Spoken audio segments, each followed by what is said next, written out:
ما در این شهر غریبیم و در این ملک فقیر، به کمند تو گرفتار و به دام تو اسیر. این شعر از سعدی است، ابو عبدالله شرف ابن مصلح شیرازی، متخلص به سعدی. هرچند که سعدی نیز مانند مولانا از شاعران سبک عراقی است و بنمایه‌های عرفان در شعر او وجود داره، اما تأویل پذیرتر اشعار سعدی نسبت به اشعار مولانا با روی کرده عشق مجازی و عشق الهی. سعدی در این غزل تقریبا میشه گفت که بیشتر ویژگی‌های شخصیتی خودش رو در اشعارش به نمایش میگذاره. بیت اول: ما در این شهر غریبیم و در این ملک فقیر، به کمند تو گرفتار و به دام تو اسیر. از خودش صحبت میکنه که در شهر معشوقش غریبه و توی اون سرزمین دچار فقر هست و در کمند زلف معشوق گرفتار اومده و در دام عشقش اسیر شده. اگر حرفهای سعدی رو در گلستان بپذیریم و در بوستان که سفرهای زیادی به جاهای مختلف داشته و از اونجا حکایتهایی رو بیان کرده، به طرابلس رفته و به مکه رفته، به بغداد رفته، به جاهای مختلف سفر کرده، خب این در این شهر غریب، حالا معلوم نیست کدوم یکی از این شهرهایی باشه که صحبتش هست. بیت بعد: در آفاق گشاده است ولیکن بسته است، از سر زلف تو در پای دل ما زنجیر. اینجا در این بیت تضاد وجود داره. در آفاق گشاده است یعنی تو به من میگی که بفرما برو، راتو که نگرفتن.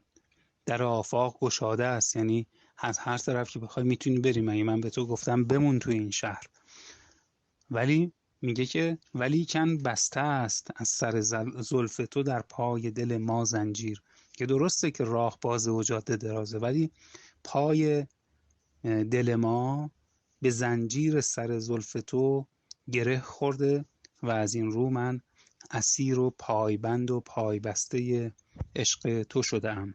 پای دل اضافه استعاری است و کلمه زنجیر و بستن و گشاده است و اینها با همدیگه مراعات نظیر دارن، در ارتباط با یک موضوع هستند. من نظر باز گرفتن نتوانم همه عمر، از من ای خسرو خوبان تو نظر باز مگیر. یکی از ویژگی‌های شخصیتی سعدی که عرض کردم توی شعرهاش خیلی خودش رو به اون به اصطلاح توصیف میکنه، نظربازی است. در نظربازی ما بیخبران حیرانند. و خیلی از مثالهای دیگه از جمله همین بیت که الان خوندیم مؤید همین موضوعه که به معشوقش بیان میکنه که من نظربازی رو یا نظر باز گرفتن از تو رو برای خودم نمیتونم اصلا تصور بکنم، یعنی همیشه باید تو رو ببینم و تو هم یک گوشه چشمی، یک نظری به ما داشته باش، ای پادشاه خوبان و ای پادشاه زیبارویان. میشه از این بیت معنای عرفانی و معنوی هم برداشت کرد اگر بیت‌های قبل و بعد رو زیاد در نظر نداشته باشیم.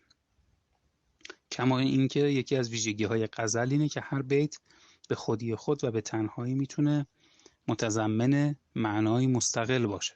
گرچه در خیل تو بسیار به از ما باشد، ما تو را در همه عالم نشناسیم نظیر.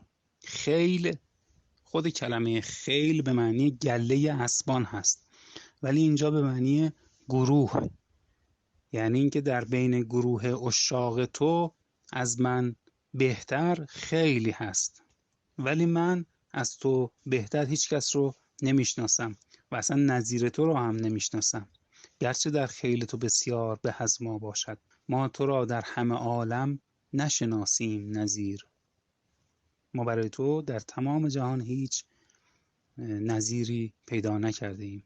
در دلم بود که جان بر تو فشانم روزی، باز در خاطرم آمد که متاعی است حقیر. متاع به معنی کالا هست. من در دل خود به این موضوع اندیشیده بودم که یک روز جانم رو برای تو فدا کنم و به پای تو بیفشانم، اما دوباره وقتی که فکر کردم به این نتیجه رسیدم که جان هم در برابر تو کالایی بی ارزش است. این حدیث از سر دردی است که من میگویم، تا بر آتش ننهی بوی نیاید ز عبیر.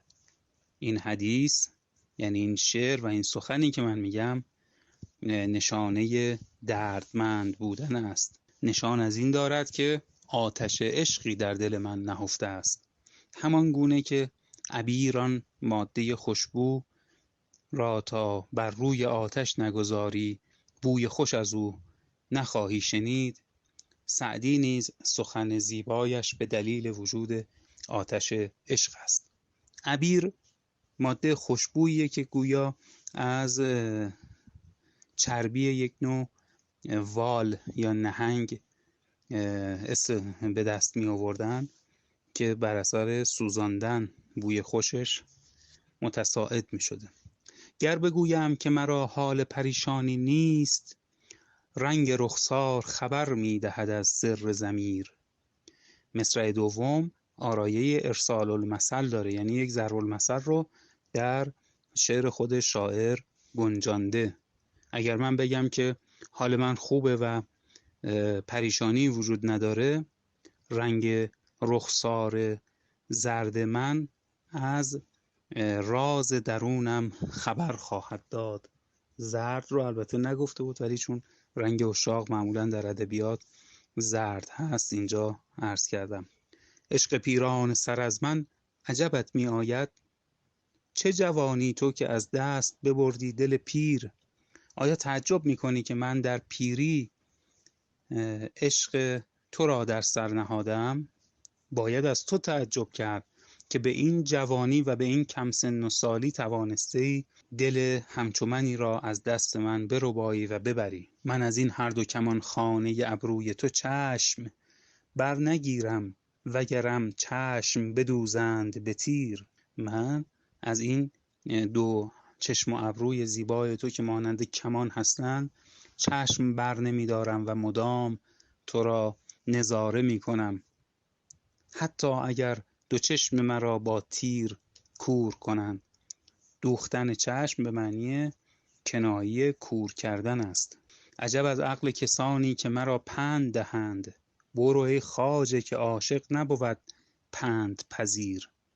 تعجب می کنم از عقل کسانی که مرا نصیحت می کنند. ای خواجه عاقل، آیا تو نمیدانی که انسان عاشق پند و اندرز و نصیحت گوش نمی کند؟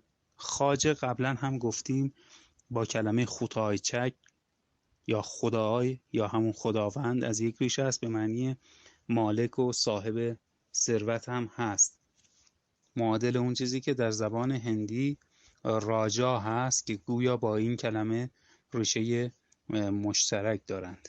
سعدیا پیکر مطبوع برای نظر است، گر نبینی چه بود فایده چشم بصیر. اینجا کلمه پیکر شاید با همون کلمه‌ای که گفته بودیم پیکچر و در شعر شاهنامه هم اومده بود به معنی تصویر، اینجا باز هم به همون معنی اومده باشه و سعدی خودش رو مورد خطاب قرار میده و همچنین تخلصش رو ذکر میکنه و میگه دیدن عکس و نقش زیبا دلیل وجودی چشمه. اگر اصلا نخواد زیبایی ها رو چشم ببینه برای چه آفریده شده؟ سعدیا پیکر مطبوع برای نظر است. مطبوع یعنی مورد طبع، مورد پسند.